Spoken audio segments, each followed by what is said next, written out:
Hello team players, time for the second build in my Circus Act party. Today we're building a commander. Let's dive in. For today's Ancestry, we're going with the Hobgoblin. Hobgoblins make great alchemists, but they make even better commanders because of all the combat feats they have. They have great healing feats, as well as buff and debuff feats. For our heritage, we're going with the Warren-bred Hobgoblin. So if we're underground, we can find hidden enemies really easily and then point them out to our allies. This makes it so allies can very easily follow our tactics, even if enemies are hidden.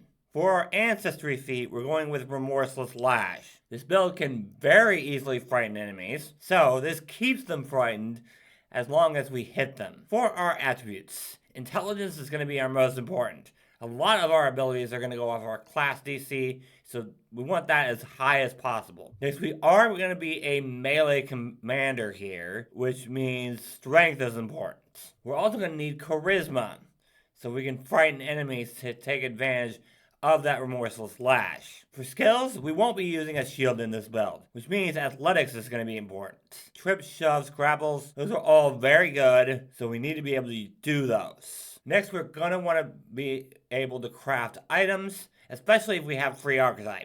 I'll talk about free Archeype at the end of this video. Some of our abilities are going to go off warfare lore, but luckily that goes up automatically for us. Very important, though, that we have that. We're also going to need intimidation because we want to frighten enemies. And recall knowledge skills, especially the intelligence-based ones, like Arcana and Society. Of course, as a commander, we get 5 tactics for our folio at level 1. And we're going to start with Strike Hard. Effectively, we spend 2 of our actions in order to give an ally a strike as a reaction. The enemy doesn't even have to do anything. It's just we give them a strike as a reaction. And don't forget, we can give them an extra reaction to do this, which is ridiculous. Our next tactic is going to be Shields Up. 2 party members in this party have the shield cantrip. Getting to put that up as a reaction is insane. But remember, if you put your shield up as a reaction, you can't shield block that round, unless you're getting the extra reaction from the commander. Then we have Pincer Attack. All allies get to stride towards an enemy as a reaction, and if they end that movement next to an enemy, that enemy is off guard to them. No flanking required. And this does not have the brandish trait, which means the commander can take advantage of this. The last build in this party will definitely take advantage of this as well. Then we have End It. If anyone has dropped an enemy, then all squad mates in our banner's aura get to step towards an enemy as a free action. After this, all enemies that are within 10 feet of any squad mate have to make a will save against their class DC. If they fail, they're fleeing. If they crit fail, they're also frightened too. And our final tactic is going to be Tactical Takedown. Up to 2 allies can stride half their speed as a reaction. If both squad mates are right next to an enemy, that enemy needs to make a reflex save against our class DC. If they fail, they're prone. And the commander can take part in this. No brandish traits. This is really good for melee allies, which the last build in this party will be able to be in melee if they want to be. For our level 1 class feat, we're going with Officer's Medical Training. So we're trained in medicine, and we get the Battle's Medicine skill feat for free. Also, we get to use intelligence rather than our wisdom on medicine checks. This build isn't going to have great wisdom,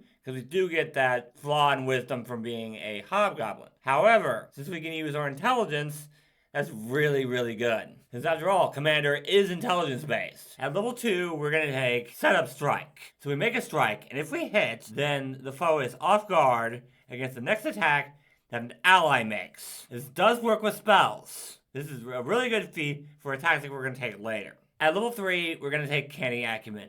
We have decent con, but expert in Fortitude states isn't going to come for a while. So we need to be expert in now so that we can be mastered later, as well as just getting the better save. At level 4, we're going to take Banner's Inspiration. So we reduce the frightened condition on allies, and they get another saving throw against any mental effect affecting them. This is only once per 10 minutes, and it does have the brandish trait, so the commander can't take advantage of this. But otherwise, it's a fantastic feat. highly recommend. Mental effects are actually a lot more common than you think they are. For our level 5 Ancestry feat, we're going with Recognize Ambush. A lot of our feats and tactics require us to make a strike. So now we can draw our weapon as a part of our initiative, rather than having to spend an action pulling it out, which is really good for this belt. At level 6, we're going to take Reactive Strike. It's Reactive Strike. What do you want? There's really not much to say here. We are going to be in melee, so it is good. At level 7, of course, we'll pick up Toughness for more hit points. Obviously good. But then we get Expert Tactics. And we're going to start with Demoralizing Charge. Up to 2 squad mates can stride as a free action towards an enemy. If the enemy is within reach, after that, they can make a strike, which can be a ranged strike as a reaction. If both strikes hit the same enemy, they get a penalty on their saving throw. This is a really good tactic, but it does have the brandish trait, which means the commander can't take advantage of this. And we've got 2 spellcasters in this party, and we've got 3 spellcasters in this party, but only one of them is going to be in melee, unfortunately. And since, as a commander, we can't take advantage of this, that means we're not going to get the penalty on the saving throw. But just getting an extra strike and forcing them to make a will save against being frightened is still really good. And for our second tactic at this level, we're going to take Alley-oop. So squad mates can throw items at each other and catch and use them as a reaction. Great way to get healing items around the party, especially if you got free archetype and can make items. If you made this far in the video, you probably like my belts. So please check if you're subscribed. About 80% of my viewers are not subscribed. It really does help me out a lot, and it only costs you like a few seconds of your time. At level 8, we'll take Rallying Banner, which allows us to heal all allies in our banner's aura once per 10 minutes. It's a really good healing option. For our level 9 Ancestry feat, we're going with Cantorian Rejuvenation. Rallying Banner has the Brandish trait, which means we can't heal ourselves with that. It's very important that we stay up. 2 reasons. 1, if we go down, then enemies can very easily pick up our banner, which means our allies are going to have a bad time. And 2, we're the healer. So, of course, we're going to need to stay up to heal allies. It is very important that we protect our banner, though, because if enemies pick up our banner, then all allies are frightened. It's very bad. At level 10, we're going to take Drilled Reflexes. Giving 1 extra reaction was already insane, but now we can give out 2, which is completely nuts. At level 11, we'll take Die Hard for the same reason I always take it. Dying 5 rather than dying 4. Come on. Of course we're taking this. At level 12, it's Targeting Strike. So when we use Setup Strike, the next ally to attack that creature gets 5 extra damage. This does work with spells, because it says attack and not strike. At level 13, we'll take Agonizing Rebuke, so frightened creatures take mental damage from us. Great way to get some extra damage. At level 14, we're going to take Fortunate Blow to go with our Targeting Strike. When we use Setup Strike, the ally gets advantage on their attack roll. So, with that and Targeting Strike, we get 5 extra damage and an extra chance to crit. Very good. At level 15, we're going to take Incredible Initiative. We want to go first so we get our tactics up right away. And of course, we also get Master Tactics. We're going to start with Ready, Aim, Fire. We're going to choose 3 squad mates, and they can reload and make a ranged strike as a reaction. This does work with damaging cantrips as well. And then we're going to take Piranha Assaults. So, once per 10 minutes, we can pick an ally that's in our banner's aura. For the next minute, that ally reduces the amount of resistance that a creature has equal to the commander's level, which is nuts. Ignoring 15 points of resistance, even at level 15, is nuts.